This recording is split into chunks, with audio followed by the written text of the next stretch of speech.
Every chip factory runs on one rule: cut the wafer into hundreds of chips, bin the broken ones. So, what happens when your chip is the whole wafer? This week, Cerebras reported cloud revenue up 281% on a processor the size of a dinner plate, 56 times a GPU. Nothing to dice. So, what do you throw away? So, how do you get yield on a chip you can't cut? You stop designing against defects and design for them.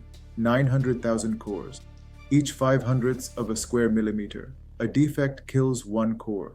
The fabric rotates around it and the wafer keeps going. But here's what actually matters. This is the part nobody sees. Wafer-scale let them skip HBM memory, CoWoS packaging, and 3 nanometer capacity, the three shortages everyone else is fighting. They didn't beat the bottleneck. They built something that never touches it. So where does your line still assume nothing breaks? Think about it. Now, your Fabspeak tip of the week. This shipped on the 13th and almost nobody noticed. In Claude Code, your sessions can now talk to each other. Type the @, name a live session, and you message it directly.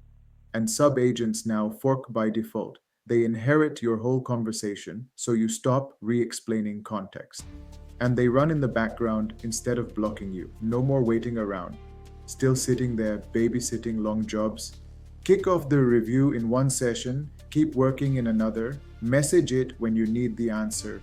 Then in /config, set messages from your other sessions to hold. It is that simple. I checked the tooling in this build. The messaging is live. That's Fabspeak. One story a week, taken apart properly.